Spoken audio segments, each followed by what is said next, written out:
Am I unmuted? Yes. Okay. Everyone, we're recording this session right now, starting now, but we're still gathering people. We're up to 10 so far. So we're going to be twiddling our thumbs a bit. I wonder how everyone is doing right now. People want to say something about that. How are things in Israel, Simcha?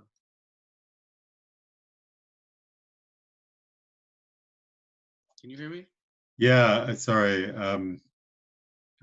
Things are, well, Baruch Hashem, not like they are in New York.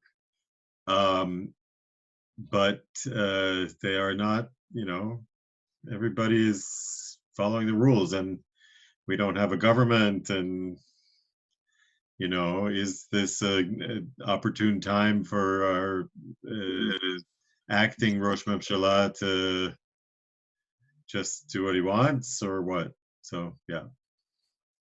So interesting. Interesting times, as they say. I'd like to dedicate some of our learning for a congregant who is ill in the ICU right now because of the epidemic. And his name is Menachem Mendel Ben Esther. I'm going to go check. I wrote down his name. And someone who apparently comes for the high holidays.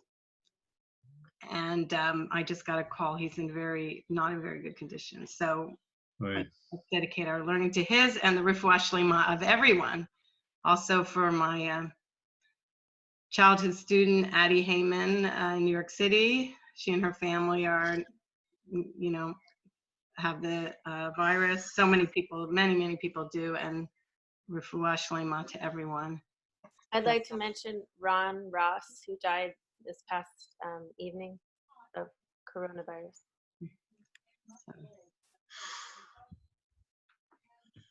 I'm going to check the Hebrew name. I'm going to run up and check it. But if I get a different one, I'll write it in the chat. Do other folks have people on their minds they want to mention?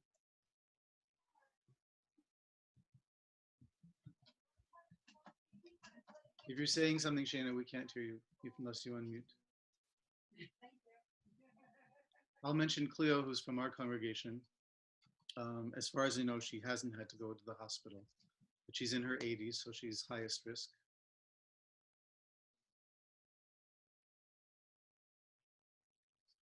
I was going to say Cleo and Carl, her partner, who was starting to have signs last time I heard. I don't know what his current status is. It's very hard to hear you, Shana. You might want to type it in the chat. Are people ready to, here's Julie back. Yeah, well, I actually got his mother's name wrong. It's Menachem Mendel Ben Devorah, Yitzhak, and Adi Bat Sarah. Makom Yirachem V'Yirapeh Otam Kol Cholei Ha'olam Kol Cholei Ha'olam. So, it is an interesting task to be studying a book about Kabbalah and ecology in these times, which feels so pressing, and in a crisis which feels so pressing. I'm sure all of you have thought about connections between climate and what we're going through now. And by that, I don't mean causes of the virus, but what it means for the society to stop and to slow down, and how that's kind of what we're going to have to do anyway. And also, have people given any thought to the environment? So we can't exactly call them environmental, but the human causes, the anthropogenic causes of this crisis of this virus. Have you all been thinking about that? Yes. So I think that's a reasonable place to start our discussion. Oh, I think I just saw Isaiah. So you all know that the theory is that the virus came from a pangolin, possibly. You aware of that? And pangolins are creatures from Malaysia. So what is a pangolin doing in a live animal market for eating animals? in the middle of China.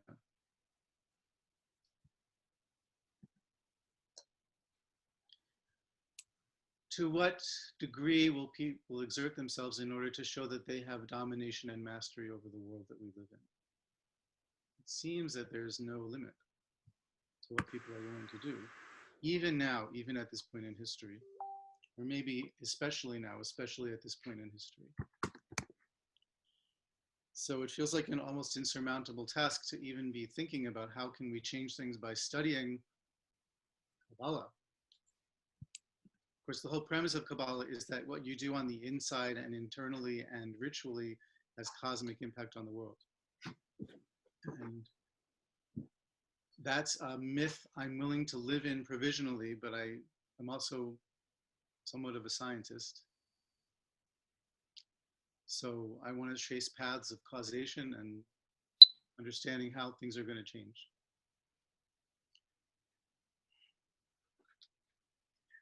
I thought we would start by reading a little bit in my book, if that's okay with you all. Does everyone have a copy they can look at? I can share my screen also. And I just maybe will know how to unshare my screen when I choose to, although I might mess it up. Julie will help me if I do. Julie Dannon is our tech person right now. So let me hear from you all. Anything you wanted to say about where we're going with this or what you want to learn, and we'll collect a bunch of ideas so that will help guide me in what we're doing. So if you want to participate in that way, I'd be happy to hear first.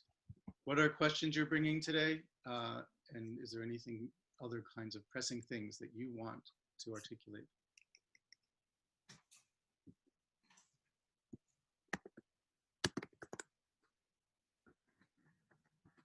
Anyone? Hi, Jenny. Yeah, David, I would really love just to kind of systematic reading of the book and kind of explanation of the material. I found your book has been on my shelf for a long time. I've read a couple chapters from the beginning and found it very dense, and really would love to just like have an assignment, have to read chapter 3 by next Tuesday, etc., etc. Yes. Just want someone else to put me in a sad, you know, in a. We can also just be studying Torah because studying Torah is beautiful without understanding how it may fix the world, but having some faith that it will. Legamre. Anyone else?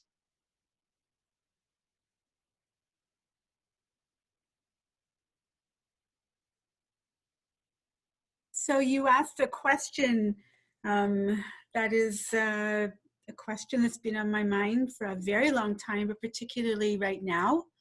And the question is, how does creation, if indeed it be created, teach us about the nature of the creator?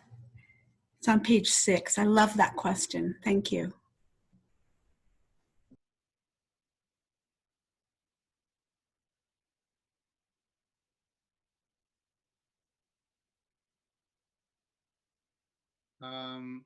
It looks like, oh.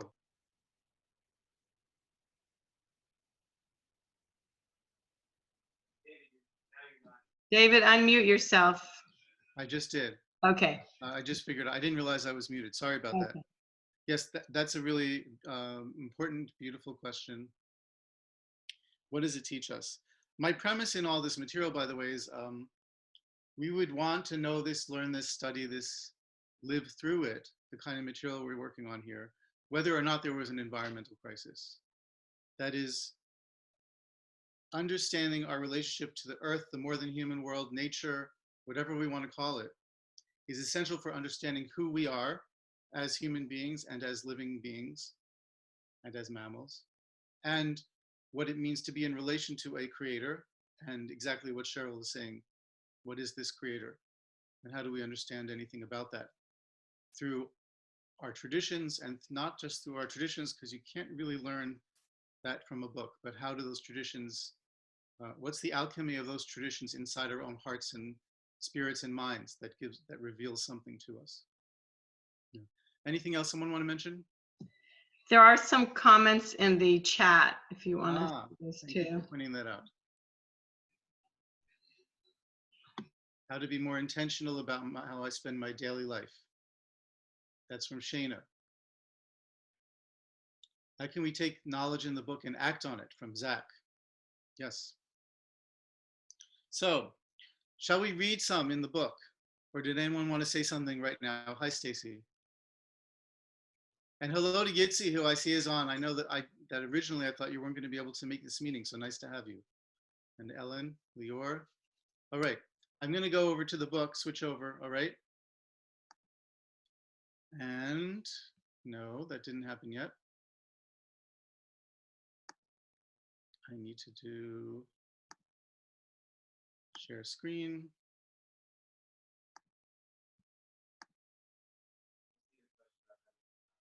Yeah.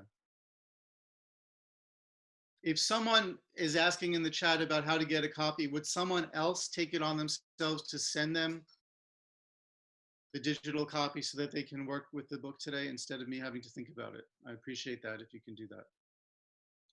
I'm going to read a little bit and ask us to talk about it. I don't want to just be talking. I do want to be listening and hearing from you. I'm going to read the first paragraph right now and then do a little commentary and then have a little discussion. So this is the introduction, page 1. We live in a wondrous place, this earth filled with beauty and surprise. A world where the merest sparkle on the surface of the water can suggest in its variation the infinitude of the universe, the Ruach Elohim Mirachefet, the Spirit of God hovering, fluttering on the face of the waters. A world where all our senses can be filled and overflow, a world in which we share so much with even the wildest and least known creatures. As human beings, we have the potential to be enchanted by all those creatures, to act in love and in faith toward them, and toward the greater mystery and unity that is all being, and that transcends all being. As human beings, we have the potential to feel compassion for all people and all creatures we meet. And yet we have such passions and dispassions as to make us forget compassion. So there's a lot in this one paragraph that I want to point out and then see if any of these things lead to important or valued discussions. I start this paragraph off with wonder, and I think you all know that two places to look for wonder in the Jewish tradition that are very deep are Heschel, Abraham Joshua Heschel, and Martin Buber. I would recommend that. When I talk about the infinitude of the universe, I'm also talking about fractal geometry and a particular thesis I have about our ancestors and how they understood God in nature, exactly the question that Cheryl was asking, which is, for them, anything that moved without being able to see the mover, the invisibility of it, that suggested God to them, because they had this extraordinary belief in the idea that God is not embodied. So ruach, of course, means spirit and wind. But for them, it wasn't that it means spirit or wind. It was that wind and spirit are both manifestations that are the same manifestation, which is invisible forces moving through the universe. And that invisible force they identified as God. So if they saw the play of light on the surface of the water, I think it is true that they thought they were seeing God in some, not exactly direct, but kind of manifested way. And when they saw leaves fluttering in the trees because of the wind, then they thought of God making the oak trees dance, as it says in the Psalms. And this was actually for them an experience of God becoming manifest. That's a hypothesis. That's a bit of a big idea, but it's important, and I want to mention that. And I'm going to go now for a little bit further, and then we'll come back to these. So, a world in which we share so much with even the wildest and least known creatures. Of course, part of that is that everything is based on this planet, on DNA and RNA. And so everything has the same backbone of life. I think just yesterday, they found a fossil, 99 million, no, longer than that. I can't remember how old it was, of a particular worm, which they think was the first bilaterian. I'm not sure if I'm saying that right, and someone will correct me perhaps if I'm not.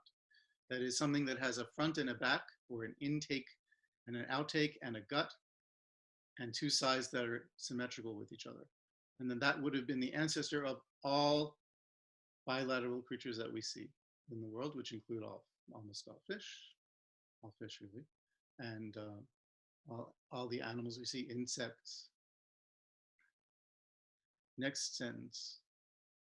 We have the potential to be enchanted by all those creatures, to act in love and in faith toward them and toward the greater mystery. And this is directly Cheryl's question. That is, when we act in love and faith to the creatures that we encounter, that is encountering the greater mystery and unity that is all being. So part of that unity is the unity between self and other, and the mystery of that unity. And when I say that is all being and that transcends all being, we're talking about panentheism rather than pantheism. Yeah, I feel like I've talked too much now, and I want to give a moment for people to talk, and I'm trying to figure out how to unshare, which I had. Julie, could you just stop me from sharing so I don't have to? Yeah, thank you. How are we doing? Is it helpful for me to read like this and then explain? Yeah, okay. It is, okay. I see a hand up from Jake. Can you hear me? Yeah. I guess I have a question about, a clarifying question about the common ancestor was a what, and the second clarifying question was that kind of, it was what theism that you Oh yeah, said? sure. Anyone else want to put out a question or clarification at the moment before I come back to what Jake asked?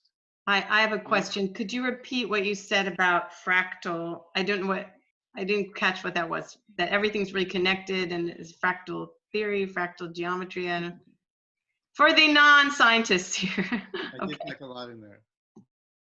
Yes. Anything else? Do we have anyone that wants to try their hand at talking about fractals, or shall I just go for it? I'm certainly happy to let other people jump in. Go ahead, Jenny. Sure, I'll say something about fractals. Why not? The notion of a fractal is that it's something that it scales at like every conceivable scale.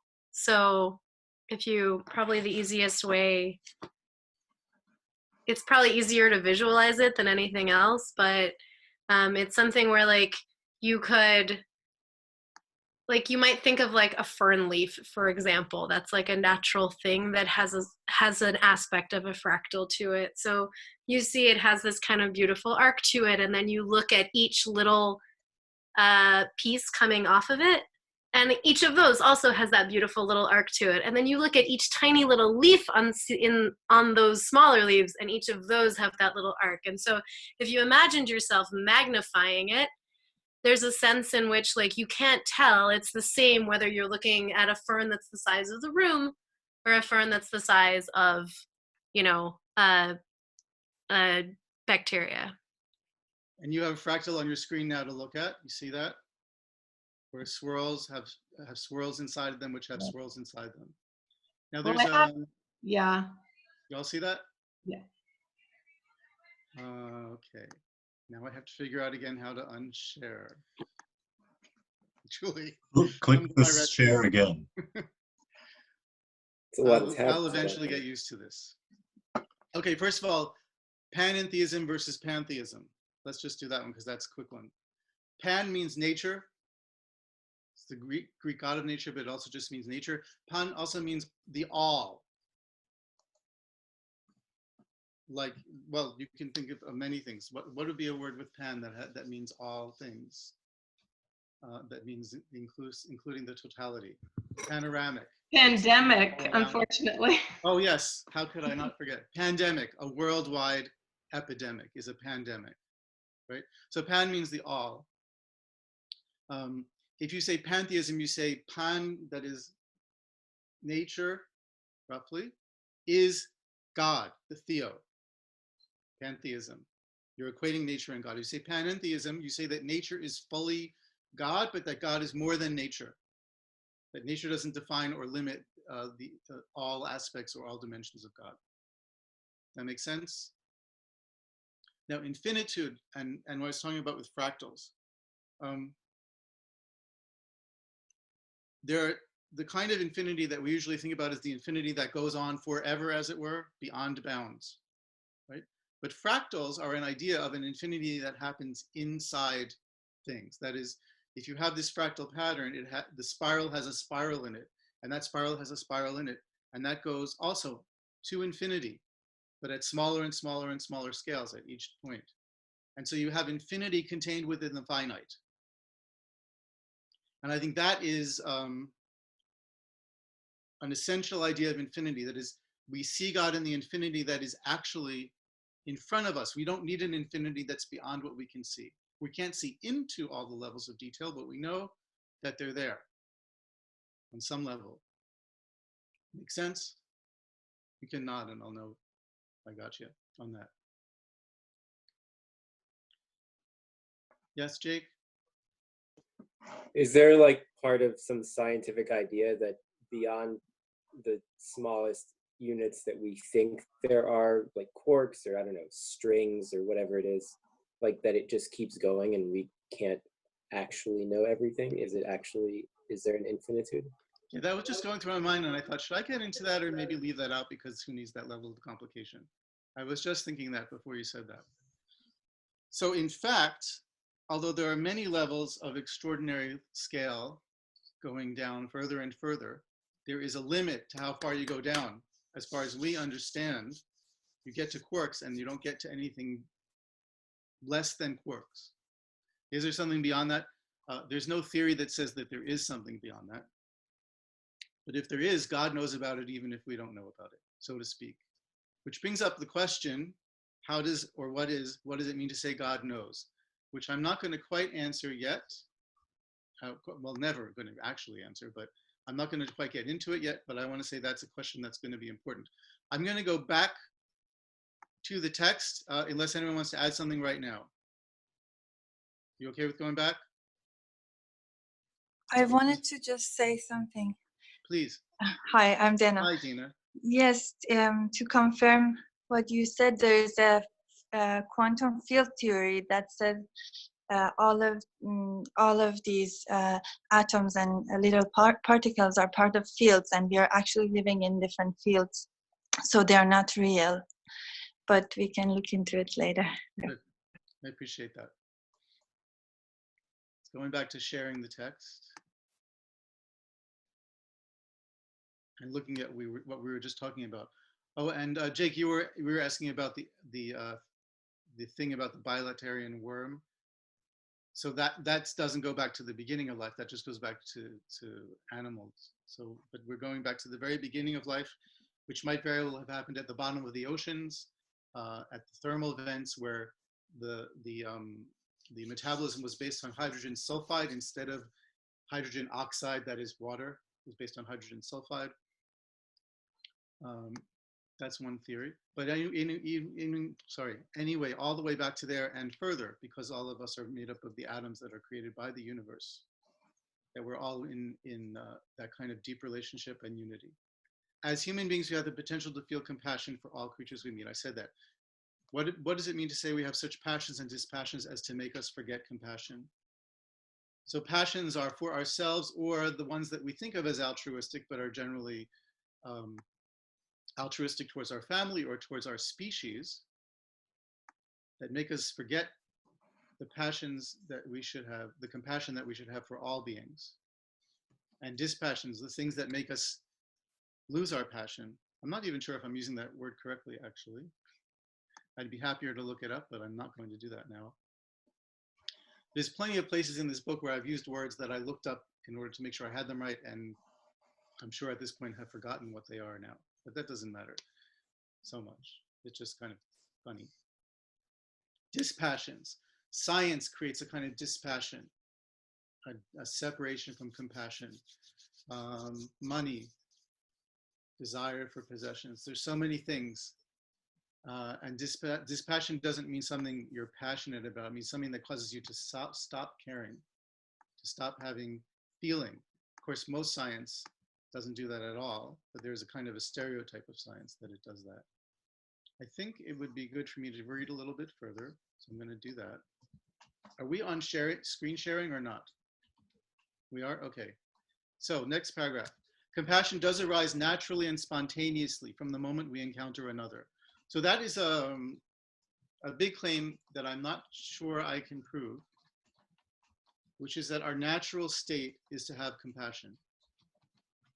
Our natural state, and I think this is perhaps one of the unique things about human beings that makes us in God's image, is that there is no being that we can encounter that we can't find compassion for in some way. That is, our hearts are open, not just to the things that feed us physically, but to all things, and that all things have the potential to feed us spiritually. And I don't know that that's true. Of course, I haven't been a dolphin. I have not been a spider. I'm not sure how they experience the rest of the world. I'm guessing that a spider has very much passion about flies, but probably not so much compassion about something that it can't eat. Something that it doesn't interact with.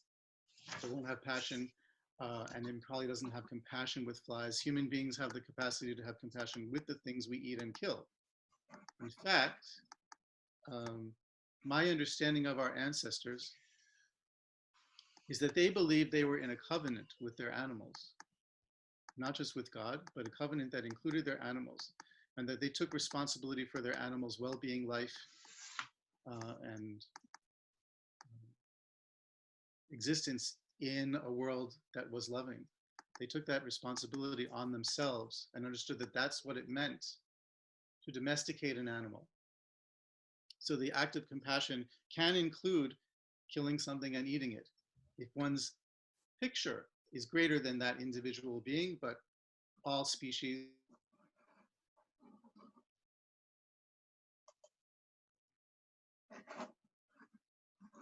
David, we lost you.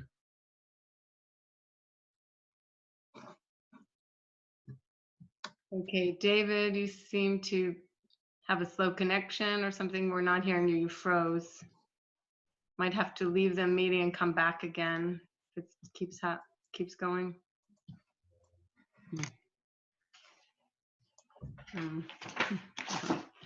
I'm gonna try getting out. David's here and he's trying to figure it out. So Okay. All right. Okay.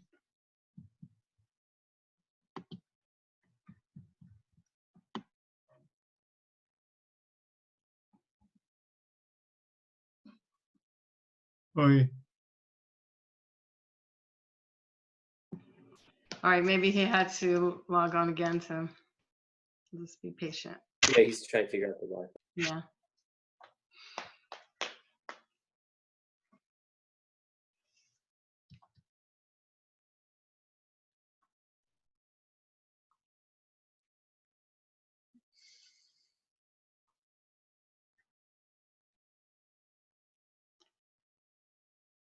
If we extend some compassion, maybe he'll come back on. Yeah. It would be nice if you want to write in the chat where you are on the planet, that would be nice. I'd like to know where people are. David, you're, oh, okay. I'm back now. I'm so sorry that happened. I'm not sure why, but here we are again. Where did I freeze? What was I blabbing about?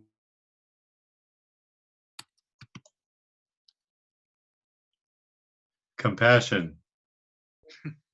Oh, I was on that for a little while. But I think, David, you were clicking on the words on the page at the same time. That might have had something to do with the screen share. It takes up a lot of bandwidth. Okay. It was just after saying that we believe that in dominating animals or domesticating them, we have an covenant also, and then a couple sentences after that you cut out. So you got the idea that our ancestors understood their relationship with the domesticated animals to be a covenant? You got that? So I did a lot more research post this book, and that's in an article I published just last year, which is worth sharing with you as we go along here. very, it's very extraordinary to try to get into the minds of our ancestors and understand how they saw the world. And that's what I was trying to do at the beginning when we were talking about ruach, how the idea of spirit and wind wasn't two different things for them, but one united thing, right? And this is a way of approaching these things, which I've come to call, why is there music Until playing? philosophers are kings, or the kings and princes of this.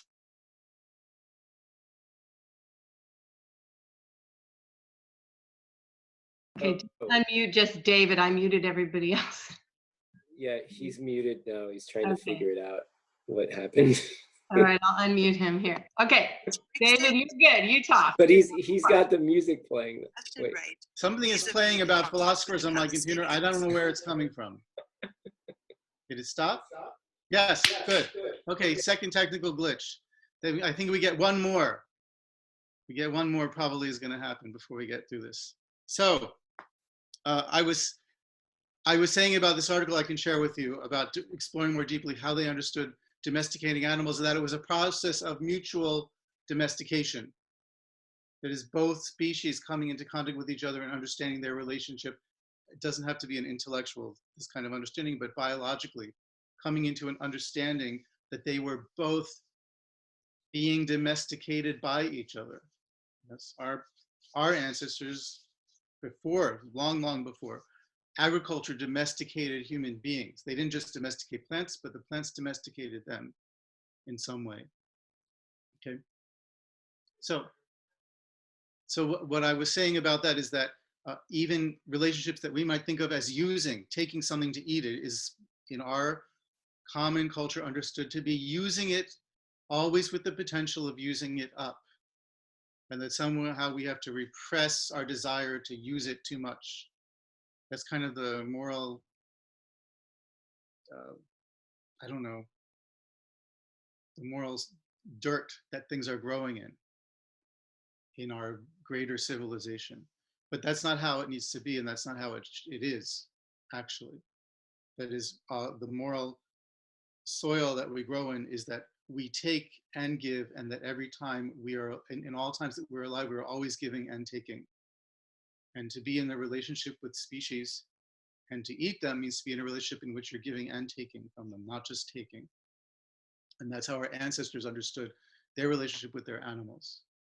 But that's simply the truth in terms of ecology, right? So that's the Borei Nefashot blessing that we say, that you can say after anything that you eat. Who knows the Borei Nefashot blessing already? Raise your hand if you do. Most, but not everyone knows it. Do you know the blessing, Dina? Yes, okay, we have, and some people we don't see hands. I'll go over it relatively quickly, but I can give you resources to look at it more deeply later. So the blessing that you say after eating anything, if you don't want to, if you're not going to say a more specific blessing, is blessed be he who creates many souls and all that they lack for all that you created, to give life through them to the soul of all life. Now the behem refers to the things that we lack. Through the things that we lack, God gives life to the soul, the being of all life. Also meaning of every life, because kol chai can mean all life or every life. I see Jason's punam coming up. Jason Van Leeuwen. So that blessing itself recapitulates what I'm saying, right? Which is that the essence of our relationship to other things, including the things we eat, is or can be a relationship of compassion. In understanding, by using, I am giving, by giving, I am also making use of. Okay, back to the book. And then we're going to have a more longer conversation after this whole paragraph. I'm going to read the whole paragraph right now, the rest of the paragraph that we have here, which means I'm going to share my screen again, and I'm going to ask Julie probably to unshare me when we get to that point. So, compassion does arise naturally and spontaneously. Moral reflection can extend the reach of that compassion even beyond the neighbor, and beyond the span of a single lifetime. So the whole point of moral reflection is to take our compassion and mold it into something that makes sense beyond what we can see in front of our eyes, or hear in front of our ears, if you want. Our moral vision is too easily limited to what we can imagine in our mind's eye. We can't see all the consequences and all the dimensions of our actions. That's not true enough, obviously. Religion at its best serves to magnify the power of compassion and moral vision beyond the naked eye and the naked mind, to extend it over hundreds or thousands of years. Religion can teach us how to act to preserve life far beyond the horizon of what any of us can calculate or plan for. Religion, ritual, faith, tradition, all of them exist as guides, not just for one lifetime or for one generation, but for the proverbial 7 generations. That is, for as long as any civilization will last, potentially for tens of thousands of years. This truth is embedded in the Torah's plea to each person she addresses: choose life, so that you and your seed will live. Okay, Julie, unshare me if you don't mind. And am I unshared? Not yet. Are you there, Julie?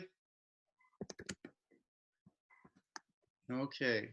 That means I have to figure out how to unshare me. I'll just talk and we'll keep going, okay? But I can't see your faces to know what I should be doing. Oh, good. Thank you so much, Julie. So, hi, Barak. Love you. Great to see you. Right? My premise, and I think this is the truth, even though you could say that's just your opinion, is that the only reason why religion exists on the essential level is to create the possibility of civilizations that can outlast the limited vision we have, even when we're trying to be our best selves. That somehow, and I can't exactly explain how this is true, but somehow our ancestors, in designing our rituals and our practices and our laws, most especially the weird ones that we don't understand, but all of them, had a vision, had a deeper understanding, had a revelation from God, put it that way, that this is the way that a civilization can last forever in God's presence and in the presence of each other in a way that was holy. So let me say one thing on background, and this is in footnotes in the book, but it's not in the main part of the book. And this is pretty much straight out of Evan Eisenberg's book, Ecology of Eden, which is always, it's an incredibly worthwhile book if you haven't read it or looked at it. Mesopotamia was the greatest civilization in the world that anyone in the Mediterranean, Asian region, East Asian region would have known up until the point of our ancestors. They invented the wheel and the plow and writing. A lot of the basics of farming, basically.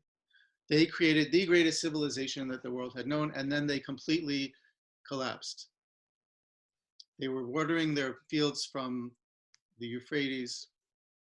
The salinization of the soil became greater and greater. They could grow less and less. They had to shift from wheat to barley, and eventually they couldn't grow anything that could sustain a community, and the entire civilization died out. We talk a lot about Abraham coming from Mesopotamia. Padan Aram, which is where Jacob went to serve Lavan, is also in the same direction. It seems to me to be a kind of mythic presence of Mesopotamia and its civilization in our texts, which is in some ways hidden. And the reason why it's hidden is because instead of looking to Mesopotamia as the example of what we don't want to be, they look to Egypt. But how they describe Egypt is exactly what Mesopotamia was doing, which is fields watered with your feet. That is, by using a foot pedal to raise the water and then have it flow into the field.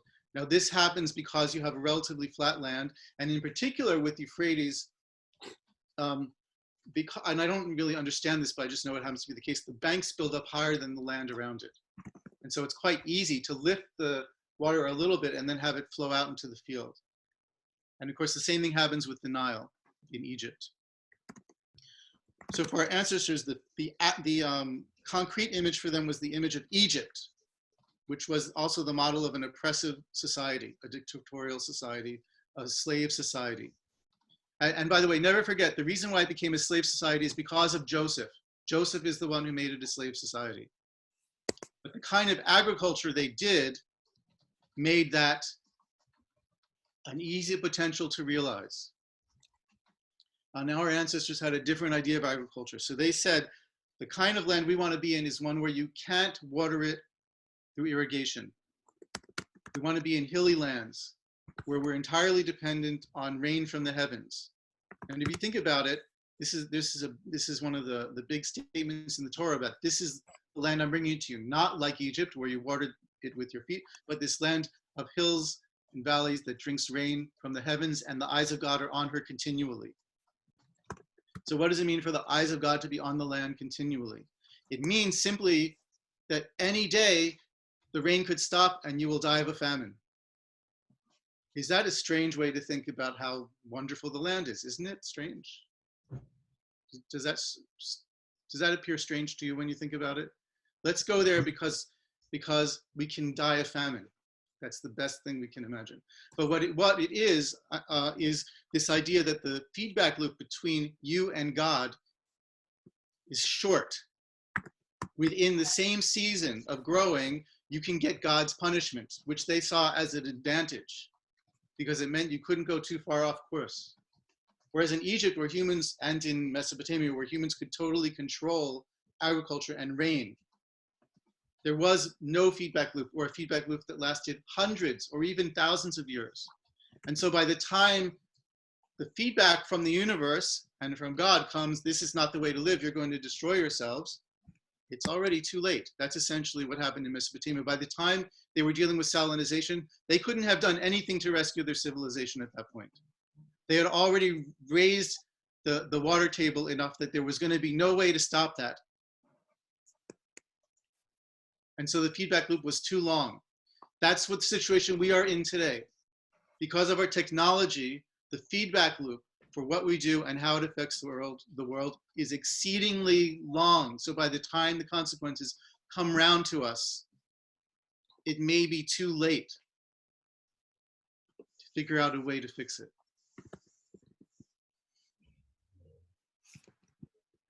Did Jenny have a hand up? Did anyone have a hand up? This is a good moment to interrupt. I was just going to share, as someone who lives by a large, well, I'm in Ithaca, New York at the moment, but I normally, for the past number of years, have lived in New Orleans, where I live by a large river.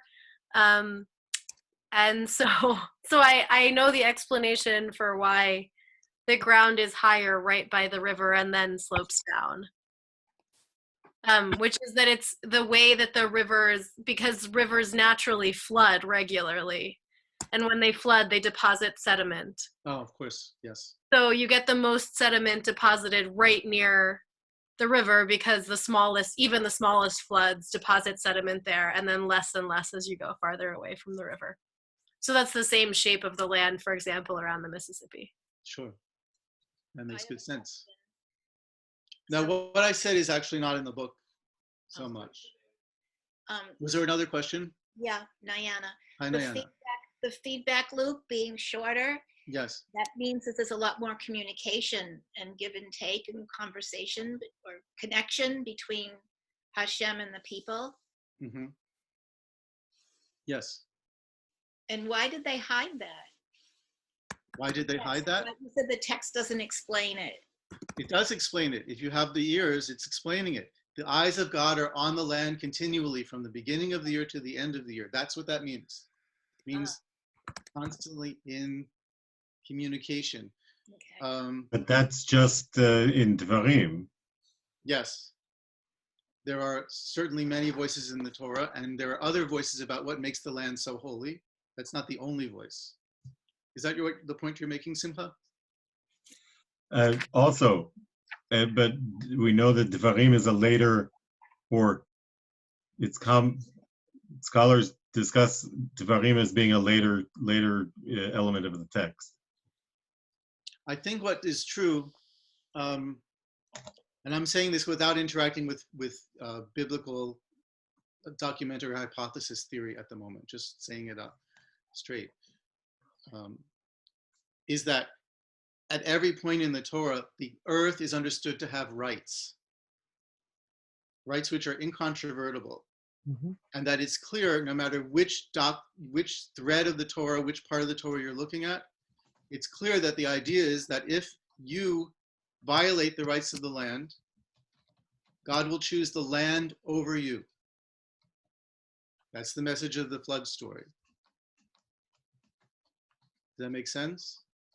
Jake? I have a question semi-related, so if there's more on that, maybe you should keep. Okay. But do you want to say it or not? Yeah, it's like, so you're familiar with the book, The One Star Revolution? It's a early predecessor to permaculture and natural farming text. And he describes like something about the scientist like works hard at, what is he doing? He's like designing eyeglasses or something. And then he destroys his eyes in the process and he needs eyeglasses because he stayed up late in it. So like, I wonder, is there anything that's like, it's like, oh, this seems like a good idea. Let's use our human ingenuity and our knowledge and our ability to understand things to make this thing happen. And all consequences are like unforeseen at a certain point. Like now we have a better chance to understand what we've done based on things that we invented like hundreds of years ago, but we don't really know the impact of what we're doing right now. Is there anything that's like a guide to like, oh, I can do this, but maybe I shouldn't because of some unforeseen. I think I got it. Is that? Yeah, that's good. I think our Torah is full of guidelines, and some of them make sense in any place that you could be in the world. And some of them only make sense in the land of Eretz Yisrael, right? Canaan, Palestine, it's all the same place. Right? Some of them only make sense in that place. But one thing that I think the Torah understood to be universal was this idea that the land has to have a Sabbath. And that the goal of the Torah in a way is to take a single people and a single land and put them together and ask them to model this right relationship. And that as soon as that was modeled sufficiently, everyone would say, we have to do that. It's so great. Why would we do anything else? But that's not exactly to your question, Jake. And I would have to come up with specific examples, and I'd want to, but I don't want to divert us too much. So let me come back to that if I think of a specific example. But I think there are many examples where that's very clear. I think I've lost my train of thought. Someone else want to ask a question? Gila? So you said that in the flood that God was choosing the land over the people. Mm-hmm. And yet a flood is so destructive of not just plant life, possibly, but also all of the animal life. And they exist in a kind of coexist. Living creatures are important for soil and vice versa. So I guess I'm wondering, how does that really mean choosing the land over the people? Well, it clearly is choosing the land over the people, but it's not choosing all life over the people, because most life gets destroyed through the same process that humans are destroyed in. In that part of the Torah, that perspective, there are two important players. There's human beings and there's the land. And everything else is kind of subject to the vagaries and the catastrophes of that particular relationship. And so it appears within that story, right, that God really cares a lot about the land and really cares a lot about people, and everything else is ancillary and goes one way or the other depending on that. Until after the flood story, right? What's the whole message of the flood story is God, if you look at the beginning, right, God, it says 7 times that the reason why God had to do a flood is because the humans had ruined the land or corrupted the land. It always says the land. It never says that humans were corrupt. It says the humans corrupted the land 7 times. Afterwards, God says, I will no longer add any more to cursing the land because of the human.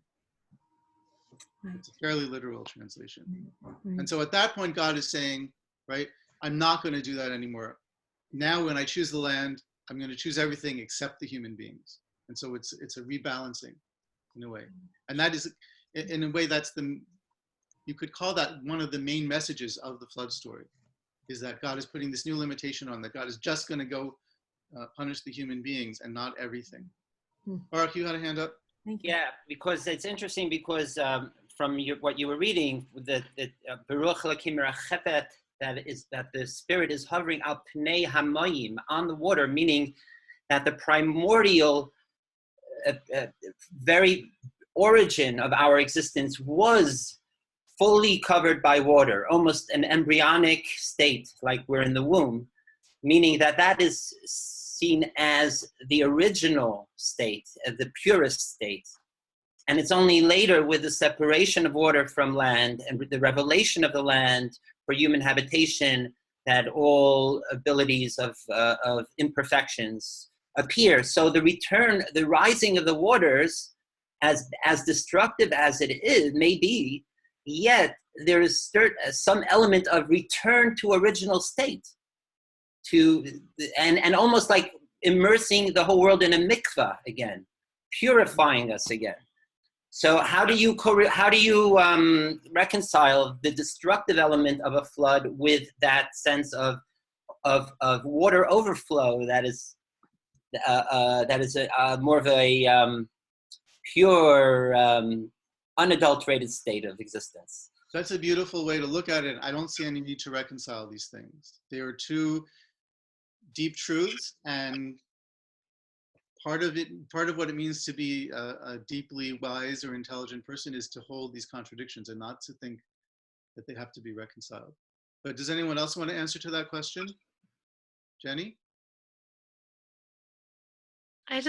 Thanks for both of you for those thoughts, and in the sense that, the flood story is one of mass death of humanity, and that there's both huge destruction and also maybe something that's bigger than human and purifying in some way. And I'm please take what I'm saying with I don't mean purifying as in like only saving the best elements of something, but that there's like in the natural process of things, not about which humans are saved or not saved, but that in the natural process, there's something that maybe is restoring balance. And it's sort of an interesting thought for our times, I think, in a world that's, I think most of us probably agree that we're a world out of balance. And one of the pieces of the out of balance has to do with just how many people are in this earth and how resources are distributed. And here we are at a time when a lot of people are dying and there's a lot of tragedy associated with it. And also perhaps in that bigger sense, not in any individual sense, there's also a rebalancing of our planet that's happening. It's always scary to say things like that because people are going to say you're celebrating the tragedies that are happening, but I know that's not what you mean. And I think we all know that that's not what you mean.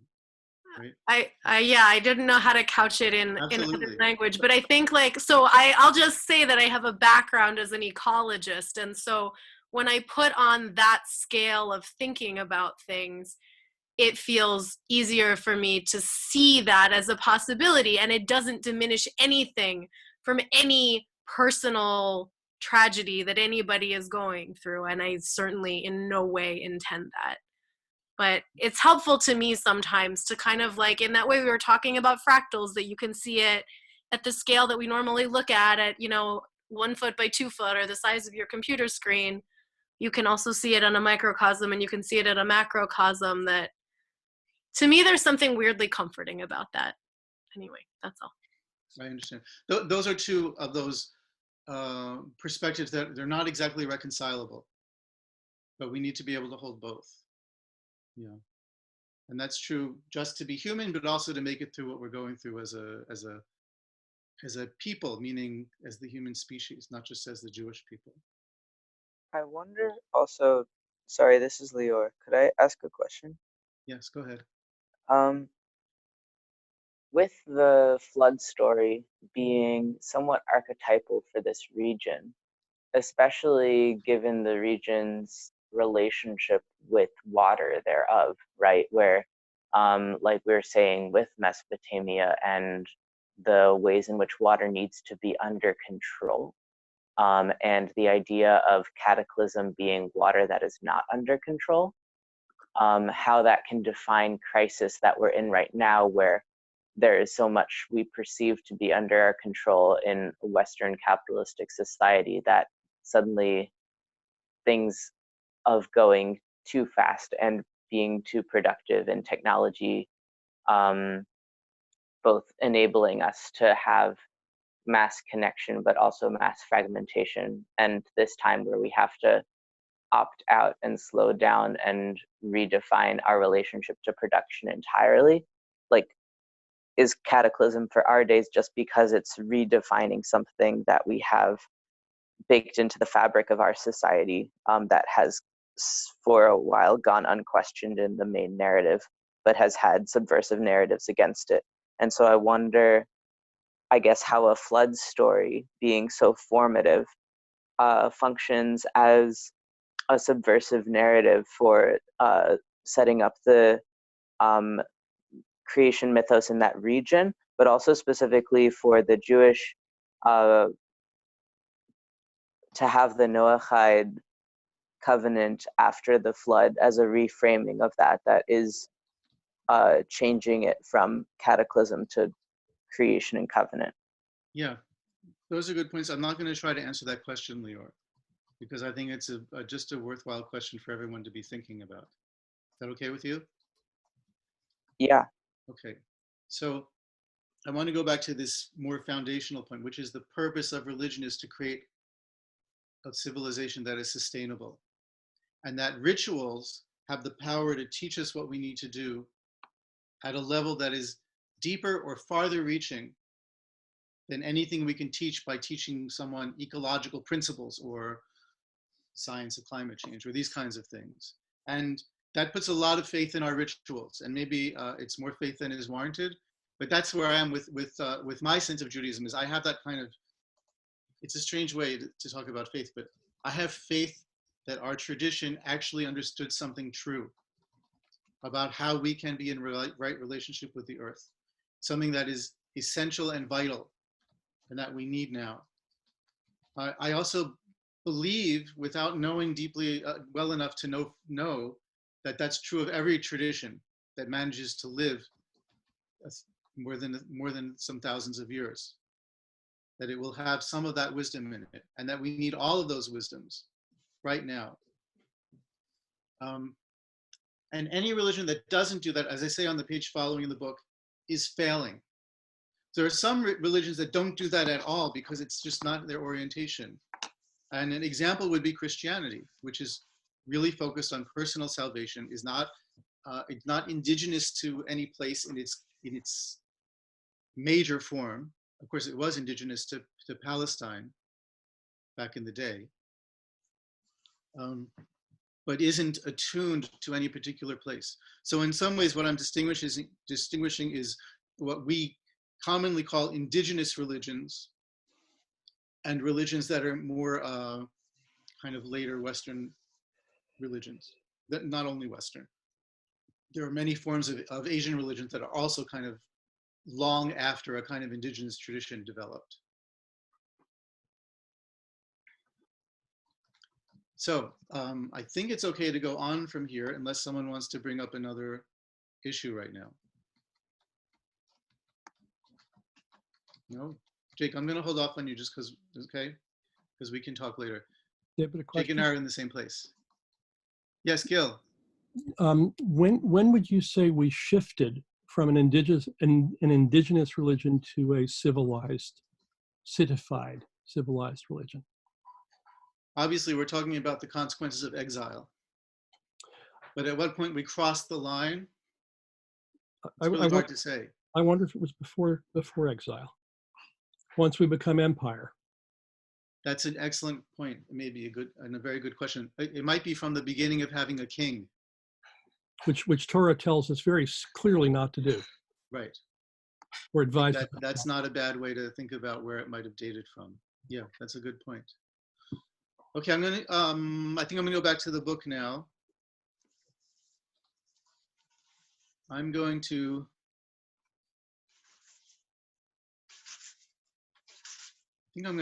skip. I'm going to do a little bit more in this section and then skip ahead a bit. So I'm going to page, oh shoot, I've gone to the wrong page. Hang on a sec.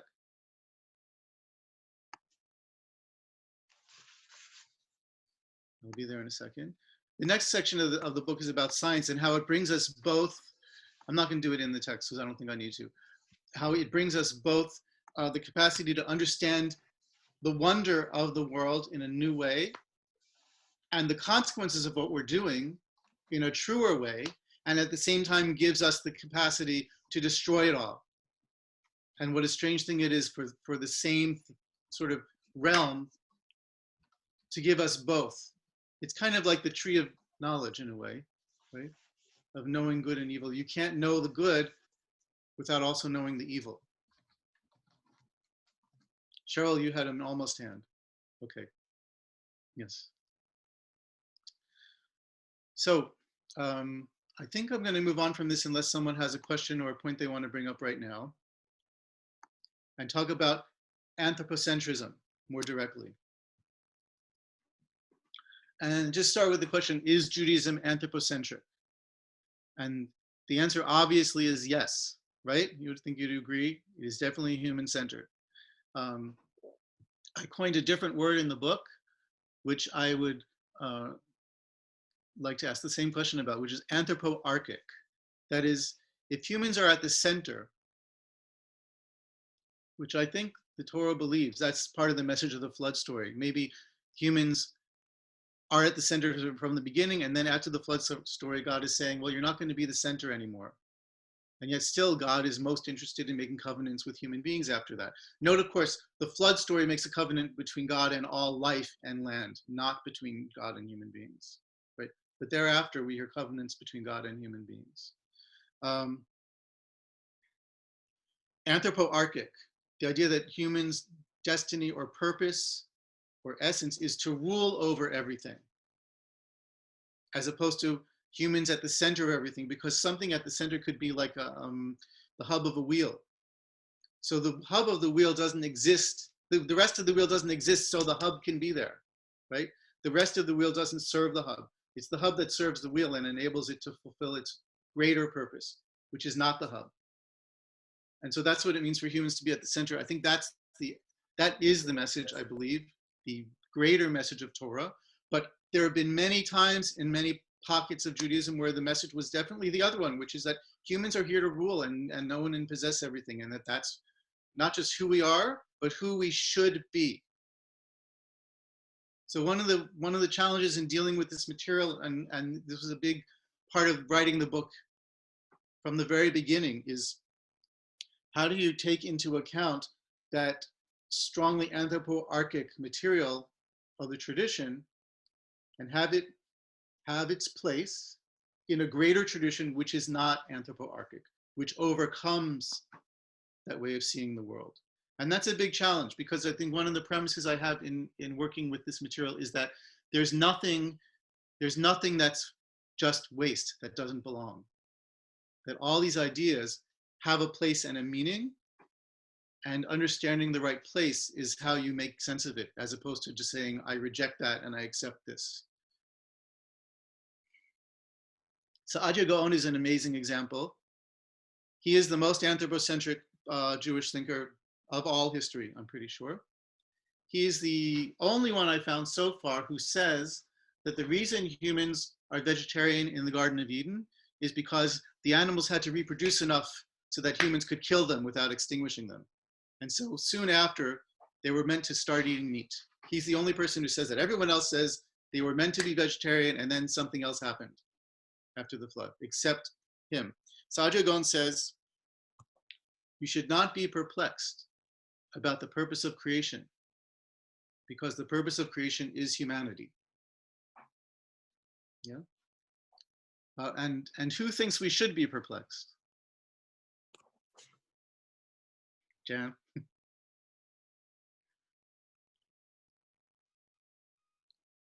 Who thinks we should be perplexed? Go on, someone say it. Yeah. No one wants to say it. I do, because it's perplexing, because there's so many dichotomies and so many opposites and everything. And I just think it's less stressful if you're not perplexed. Maybe enjoy it more, but maybe so. But which Jewish thinker thinks we should be perplexed? Obviously. Doesn't Rambam disagree with Saadia Gaon on this? Vehemently. Vehemently. So why does normative Judaism follow Saadia Gaon, not Rambam, like it does on most other things? Who follows Saadia Gaon instead of Rambam? Why does normative Judaism, which follows... Yeah, that's a great question. That is Rambam on so many things. On something, why are they not on this one? This is a question I have yet to answer or figure out. So the basic bottom line, and some of this is in the introduction, in several of the sections about central problems for Judaism related. So subjecthood, what were the other ones? Diversity, evolution. These are some subjects that I cover in the introduction. Rambam, Maimonides, says just the thing you would want to hear if you're an ecologist. Yeah. Or someone in love with the earth. Yeah. Just the right thing. The earth, the creation is a living being, a single living being that stands in relationship to God. We know that God is one because God only created one living being, which is the creation itself. Of course, I think you all know, or you may have heard, that Rambam says the reason why you can't kill an animal and its child on the same day, or take a bird and its eggs at the same time, is because of compassion for the animal, because, he says, with regard to love, there is no difference between a human person's feeling, between a human being's feeling and an other animal's feeling. No difference at all. I want you to also notice, well, not notice because you're not looking at the text, but you're going to trust me, actually, right? Is that anytime Rambam talks about what we think of as the animals in comparison to the humans, every single time in the Guide for the Perplexed, he says the other animals. He says the other animals, including human beings and the animals. Yeah. And of course, his whole point of the Guide for the Perplexed is, yes, you should be perplexed. And it's really basically a complete rebuttal, a rejection of Saadia Gaon.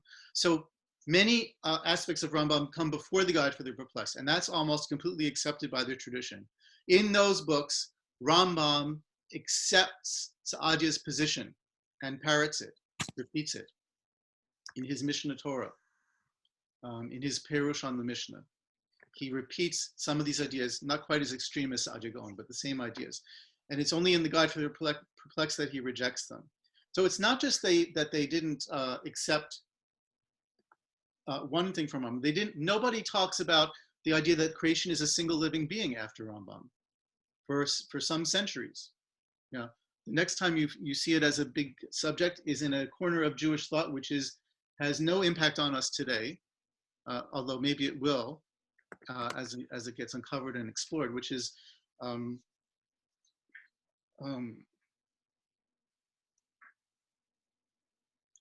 the name is escaping me at the moment. He wrote the Dialogues of Love. Ooh. Oh, Leone Ebreo. Leone Ebreo, Italian. He wrote in Italian, one of the first books in Italian by a Jewish author that's meant to have religious significance. Dialogues of Love, which is all about how the universe is in a sense, powered by love. You know, like I'm taking this off the top of my head, but you know, like the water loves the earth and so it flows in a stream, this kind of thinking. Panpsychism is the broader term for this. There's pan again. Panpsychism means that everything has a soul. Psyche means soul in Greek, and pan still means all. So panpsychism, everything has a soul. So that's not exactly Rambam's position, but it was Leone Abreu's position, and he brought back the idea that all of creation is a single living being. And he's the only person that I've tracked who really comes out and says that. Moshe Narboni comes close to it also. There's a few others. But basically, it kind of drops out of Judaism. So how is it that these most extraordinary ideas of Rambam drop out and everything else stays? And I don't have an actual answer, Gil. I think maybe people picked what fit their culture, and they picked what fit having power. But I don't know for sure. We are at 3:11. Now, we said this would be an hour and a quarter because some people don't have all day to sit and talk about this. I, of course, would be happy to sit all day and talk about this kind of stuff. It gives me great pleasure. It would be more pleasurable if you could talk as much as I'm talking, because I really enjoy that. So let me make a little space for people to make comments. Then we'll bring this session to a close and we'll talk about next steps. Okay? David? Yes. So it's Barak here from Tumwater, Washington. I really liked your comment, and I think it was early on the second page of your introduction, where you talked about the knowledge, all the knowledge, modern knowledge that we have about the earth, how that practically commands us to stand in awe of creation. I really, that really states very eloquently how I think about it. And I just kind of wanted to tag on to that in addition to the knowledge, it's also revelations that we've had in modern times.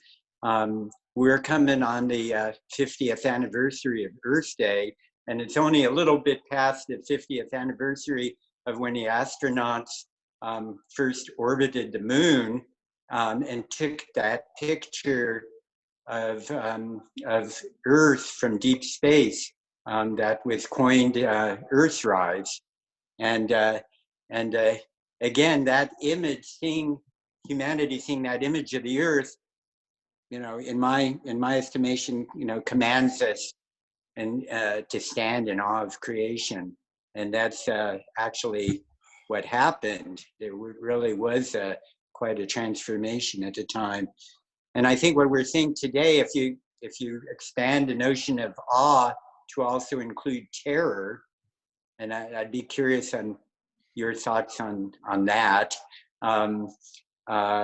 But if you do that, then the unprecedented shutting down of civilization that we're seeing right now in matter of weeks also, I think, commands us to stand in awe of creation. I forget who was it, Cheryl, who said that it is the Earth. It can be thought of as the Earth defending herself, and there's definitely standing in awe of that. I don't know if everybody's seen the poem "Stop," the Hawaiian poem, where the virus is speaking to humanity, but it's quite powerful. Yes, I certainly have been feeling that. But I feel compelled to give a little nudgy footnote about that, which is, all the stories about how dolphins are in the Venice canals, this kind of stuff. A lot of stories like that are not true, including that one. There's a lot of hoaxes because we have such a great desire to believe that nature can just hop right back as soon as we let her.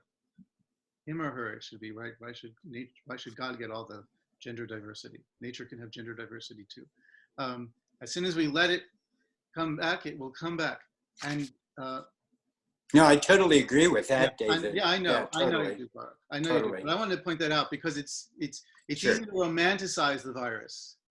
Sure. And of course, it's true that it precisely targets human beings and no other species, right? So if we were going to go extinct, we would want to go that way instead of through climate change in which we bring down everything else with us.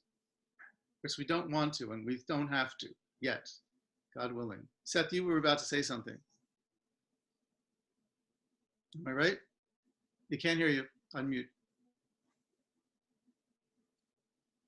We still can't hear you. Or can anyone else hear Seth? We're not hearing you, Seth.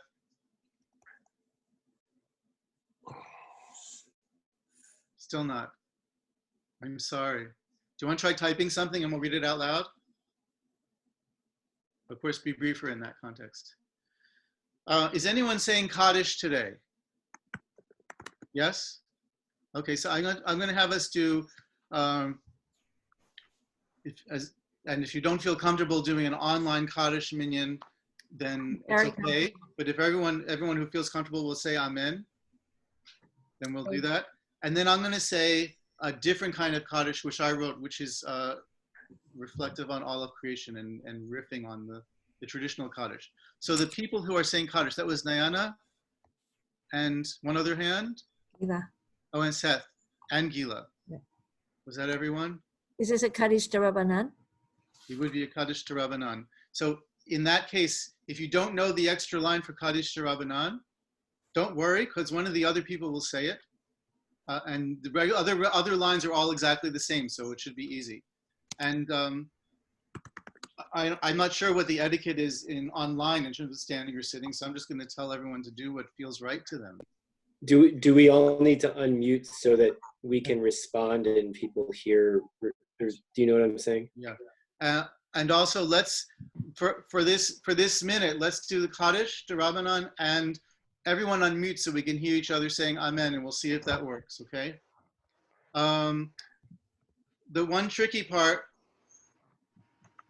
I'm going to have to say it with you because if you wait, Nayana, to hear Gila, then you'll be behind Gila, and then we'll get cacophony, right? So you're all going to be lagging the same amount behind me. So I'm going to turn off my sound so that doesn't create an echo, which it just was doing. Are you ready? I just want to mention that cacophony is very Amen.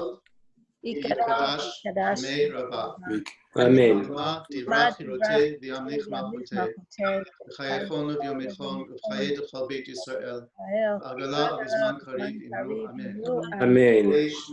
Heshme Rabba Mabarach, Olam Amaya.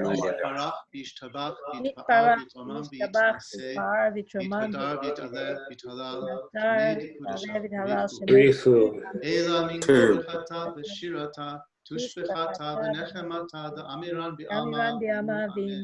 Amen. Al Yisrael v'arabanan v'al talmideinu v'al talmideinu v'al kol manda askin v'rakadi v'atrahadi v'dukol atar v'atar v'hei lahonu l'chon shalom v'rabba v'chizda v'rachmanin v'chayin arichin v'mizun arevicha v'porkana kadam avohoni v'ishmael v'aravim ru amen.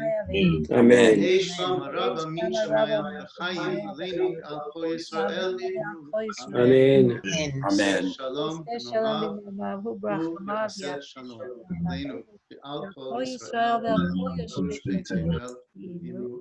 Amen. Amen. Now,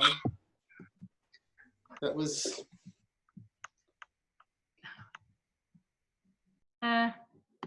Sorry, I had to mute you, David. I muted everyone else.